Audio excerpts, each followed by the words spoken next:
अस्सलामुअलैकुम। मैं बाकर Naqvi PSX with Naqvi के प्लेटफॉर्म से आपसे मुखातिब हूँ। उम्मीद है तमाम दोस्त खैरियत से होंगे। काफ़ी टाइम से मैं वीडियो नहीं अपलोड कर सका अपने यूट्यूब चैनल पे कुछ मसरूफियात की वजह से, जिसके लिए मैं अपने तमाम दोस्तों से माजरत चाहता हूँ। लेकिन करंट मार्केट की सिचुएशन के हिसाब से मैंने भी अपनी स्टॉक मार्केट में कुछ स्टॉक्स में इन्वेस्टमेंट की है जो कि मुझे काफ़ी अट्रैक्टिव लग रहे थे, जिनको मुझे लग रहा था वर्थ इट। अगर मैं इनको बाय कर लेता हूँ तो ये फ्यूचर में लॉन्ग टर्म में काफ़ी ज़्यादा मुझे बेनिफिट दे सकती हैं। तो मैंने सोचा इसी सिलसिले में एक छोटी सी वीडियो बना के आप तमाम दोस्तों के साथ शेयर कर दूं ताकि आप लोग भी इससे बेनिफिट उठा सकें। तो आज की वीडियो में हम उन स्टॉक्स को जिक्र करेंगे जो कि इस टाइम करंट सिचुएशन में मार्केट की गिरावट के बाद अंडर वैल्यूड है। जैसे ही मार्केट रिकवर होगी ये स्टॉक्स आपको शॉर्ट टर्म में भी बेनिफिट दिखाएंगे, कैपिटल गेन दिखाएंगे, और लॉन्ग रन में भी ये स्टॉक काफी अच्छा परफॉर्म करेंगे और इनकी डिविडेंड यील्ड भी काफी अच्छी। तो मुझे उम्मीद है तमाम दोस्तों को मेरी ये वीडियो पसंद आएगी। अगर आपको मेरी ये वीडियो पसंद आए तो वीडियो को लाजमी लाइक कीजिएगा, चैनल को सब्सक्राइब कीजिएगा और बेल आइकन को लाजमी प्रेस कर दीजिएगा ताकि आने वाली तमाम वीडियोस का आपको नोटिफिकेशन मिल सके। अपने वीडियो का आगाज फ्राइडे की मार्केट की क्लोजिंग से कर लेते हैं।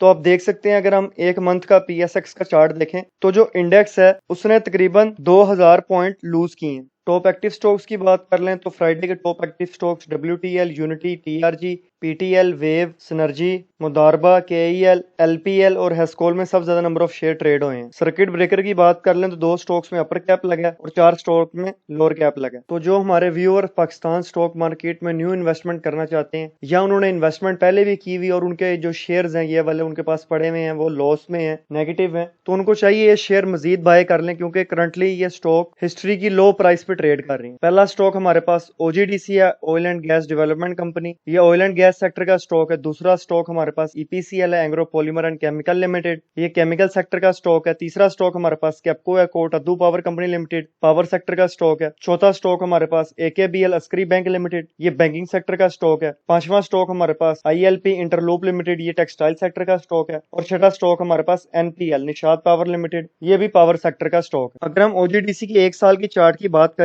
तो एक साल में जो स्टॉक का लो है वो 69.77 रुपीज का है। उसके बाद आप देख सकते हैं स्टॉक में काफी ज्यादा बाइंग आई है और स्टॉक की जो प्राइस है वो 86 रुपीज तक चली गई है। उसके बाद फिर स्टॉक में गिरावट आई है 74.15 और उसके बाद जो स्टॉक ने अपना साल का हाई लगाया 107.26 रुपीज का। आप देख सकते हैं ये प्राइस है जब स्टॉक नीचे आया तो 74.15। करंटली स्टॉक 74.50 रुपीज पे ट्रेड कर रहा है, जबकि कंपनी का अर्निंग पर शेयर 42.18 है। प्राइस टू बुक वैल्यू 234.39 है। प्राइस टू अर्निंग रेशियो 1.77 है। जैसा कि मैंने अपनी पिछली वीडियोस में भी बताया हुआ है कि स्टॉक की जितनी अर्निंग है और जो उसकी करंट ट्रेडिंग प्राइस है उसकी एवरेज के हिसाब से जो स्टॉक है वो आपको कितना महंगा मिल रहा है। यहाँ अगर फर्ज किया स्टॉक 20 रुपए का और उसका अर्निंग पर शेयर 10 रुपीज है तो वो 2.00 होगा। स्टॉक की डिविडेंड यील्ड भी 9.96% है और चारों क्वार्टर्स में अपने शेयर होल्डर्स में कुछ ना कुछ OGDC लाजमी डिविडेंड पे कर, तो इस स्टॉक को आप बाय कर सकते हैं। ये लॉन्ग रन में आपको अच्छा कैपिटल गेन भी दिखाएगा और ये स्टॉक डिविडेंड पेइंग भी है। दूसरा स्टॉक हमारे पास EPCL है। हमारे अक्सर दोस्त कहते हैं कि आप EPCL को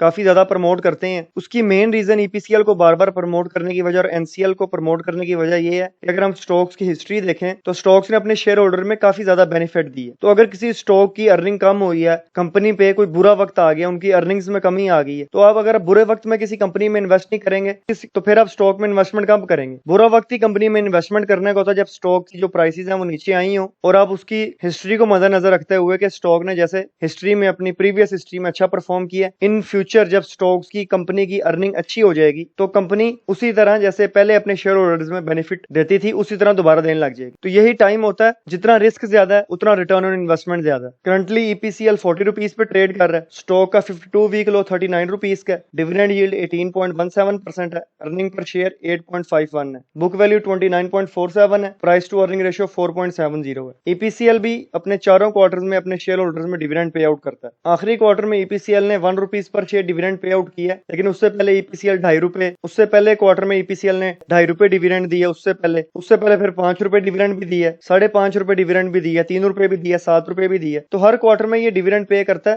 तो स्टॉक को आप अपने पोर्टफोलियो का हिस्सा लाजमी बना लें। अगर ये नेगेटिव में भी है तो अभी ये काफी ज्यादा नीचे आ गया, इसको मजीद बाय कर लें आप। दूसरा स्टॉक हमारे पास कैप्को है, Kot Addu power company limited. 10 साल का इसका चार्ट हमारे सामने। करंटली स्टॉक 20.20 रुपीज पर ट्रेड कर रहा है, अर्निंग पर शेयर 6.29 है, price to earning ratio 3.21, 52 week low stock का 20.15, है, हिस्ट्री के लोएस्ट पे ट्रेड कर रहा है। मैं आपको सारे वो स्टॉक्स रिकमेंड कर रहा हूँ जो अपने हिस्ट्री के लो पे ट्रेड कर रहे हैं। अब ईपीसीएल की तरह कैप्को को भी जो अपने कॉन्ट्रैक्ट्स है वो रिन्यू करने में दुश्वारी का सामना करना पड़ रहा है। तो इन फ्यूचर जब कैप्को के भी मामला बेहतर हो जाएंगे, कैप्को की अर्निंग्स में भी इजाफा हो जाएगा और अपने शेयर होल्डर्स में मजीद कैप्को डिविडेंड पे आउट करेगा। अभी लास्ट ईयर कैप्को ने आप देख सकते हैं 7.50 rupees per share dividend pay out किया। अगर 20 रुपए वाला स्टॉक आपको 7 रुपए डिविडेंड दे रहा है एक साल में, तो आप उस स्टॉक से और क्या एक्सपेक्ट कर सकते हैं। बुक वैल्यू कंपनी की 74.82 है, फ्री फ्लोट 51% है। नेक्स्ट स्टॉक हमारे पास अस्करी बैंक लिमिटेड है, करंटली 12.10 रुपीज पे ट्रेड कर रहा है, जबकि कंपनी का अर्निंग पर शेयर 11.92 रुपीज है। प्राइस टू अर्निंग रेशियो 1.02 है। समझ लें कि 12 रुपए कंपनी की अर्निंग है पर शेयर पे और 12 रुपए का आपको वो स्टॉक मिल रहा है। तो इससे अच्छी इन्वेस्टमेंट आप किसको कंसीडर कर सकते हैं। अब अगर स्टॉक के 52 वीक लो की बात कर लें तो स्टॉक का 52 वीक लो 11.99 रुपीज का, बुक वैल्यू 56.45 है, हिस्ट्री के लो पे ट्रेड कर रहा है स्टॉक। अगर स्टॉक की पे आउट हिस्ट्री की बात कर लें तो 2023 में अस्करी बैंक ने अपने शेयर होल्डर्स में बोनस शेयर पे आउट किया 15%। 2021 में बैंक ने 3 रुपीज पर शेयर अपने शेयर होल्डर्स में डिविडेंड पे आउट। तो ये स्टॉक भी अपने शेयर होल्डर में कुछ ना कुछ डिविडेंड या बोनस अनाउंस करता रहता है। तो अगर आप इस स्टॉक को भी बाय कर लेते हैं तो ये फ्यूचर में आपको काफी ज्यादा कैपिटल गेन दिखा सकते हैं। 2017 का स्टॉक हाई 27 रुपीज का। स्टॉक के रिसेंट हाई की बात कर लें तो रिसेंट हाई स्टॉक का 21 रुपीज। तो अगर आप अस्करी बैंक को अभी बाय कर लेते हैं तो इन फ्यूचर ये आपको काफी ज्यादा बेनिफिट दिखा सकते हैं। अगला स्टॉक हमारे पास आईपीएल है, इंटरलूप लिमिटेड। ये इसका 1 मंथ का चार्ट है। स्टॉक ने 3 रुपए पर शेयर डिविडेंड अनाउंस किया था और 50% बोनस शेयर। स्टॉक 54 रुपीज पे ट्रेड कर रहा था। बोनस शेयर और एक्स डिविडेंड डेट होने के बाद स्टॉक की जो ओपनिंग है वो 34 रुपीज पे हुई। अब मैं आपको इंटरलूप की कुछ इन्फॉर्मेशन देने के लिए पीएसएक्स डाटा पोर्टल पे लेके आया हूँ। अगर हम डाटा पोर्टल में इसकी अर्निंग देखें तो 2019 में इसकी अर्निंग 6.67 रुपीज पर शेयर थी, जो कि बढ़ के 2022 में 13.76 रुपीज पर शेयर तक इंक्रीज हो गई। क्वार्टरली अर्निंग देखें तो पहले क्वार्टर में 2023 इंटरलूप की अर्निंग 5.52 रुपीज थी। दूसरे क्वार्टर में कंपनी को लॉस हुआ है एलसीज ओपन न होने की वजह से, और तीसरे क्वार्टर में कंपनी का अर्निंग पर शेयर 10.26 रहा है। कंपनी की करंट सिचुएशन के हिसाब से जो कंपनी का नेक्स्ट क्वार्टर में अर्निंग पर शेयर होगा वो 9 रुपीज से लेकर 12 रुपीज के दरमियान होगा। तो आप एक्सपेक्ट कर सकते हैं 2024 में कंपनी का अर्निंग पर शेयर 40 रुपीज तक चला जाएगा। लेकिन क्योंकि कंपनी ने 50% बोनस शेयर अनाउंस किए हैं तो वो 40 रुपीज होने की बजाय अर्निंग पर शेयर मजीद जो बोनस शेयर दिए उनमें डिवाइड होने के बाद 2024 में 20 रुपए पर शेयर कंपनी का अर्निंग पर शेयर होगा। ये एक एस्टिमेशन है, लेकिन जिस तरह इंटरलूप ग्रो कर रही है, अगर इसी स्पीड से ग्रो करती रहती है तो इसकी अर्निंग पर शेयर में काफी ज्यादा आपको इजाफा देखने को मिल सकता है। और कंपनी अपने शेयर होल्डर्स में डिविडेंड भी पे आउट करती है और बोनस शेयर भी पे आउट करती है। बुक वैल्यू इंटरलूप की 46.66 है, 52 वीक लो 31.80 रुपीज है। पे आउट हिस्ट्री की बात कर लें तो जैसा मैंने आपको बताया 2023 में 3 रुपए पर शेयर डिविडेंड पे आउट किया और 50% बोनस शेयर। इसी तरह 2022 की बात कर लें तो 2022 में इंटरलूप ने 2 दफा अपने शेयर होल्डर्स में डिविडेंड पे आउट किया और 1 दफा बोनस शेयर पे आउट किया। तो ये भी अपने शेयर होल्डर में स्टॉक कुछ ना कुछ पे आउट करता रहता है। तो आप इसको भी अपने पोर्टफोलियो का हिस्सा लाजमी बनाएं। ये स्टॉक आपकी इन्वेस्टमेंट के लिए बेस्ट है और 52 वीक लो के बिल्कुल पास ट्रेड कर रहा है। लास्ट स्टॉक हमारे पास निषाद पावर लिमिटेड है, एमपीएल। ये 5 साल का इसका चार्ट हमारे सामने है। इस टाइम स्टॉक अपने 52 वीक लो के बिल्कुल पास ट्रेड कर रहा है। करंट स्टॉक की प्राइस 16.31 है और 52 वीक लो 15.93 रुपीज है। एनपीएल रिन्यूएबल एनर्जी पे भी काम कर रहा है, जिसकी वजह से फ्यूचर में एनपीएल को काफी ज्यादा बेनिफिट हो सकता है। अगर स्टॉक की डिविडेंड हिस्ट्री की बात करें तो पिछले साल स्टॉक ने 6.50 रुपीज पर शेयर अपने शेयर होल्डर्स में डिविडेंड पे आउट। 16 रुपए वाला स्टॉक अगर आपको 6 रुपए डिविडेंड दे रहा है तो इसको आप काफी अच्छी इन्वेस्टमेंट कंसीडर कर सकते हैं। कंपनी का अर्निंग पर शेयर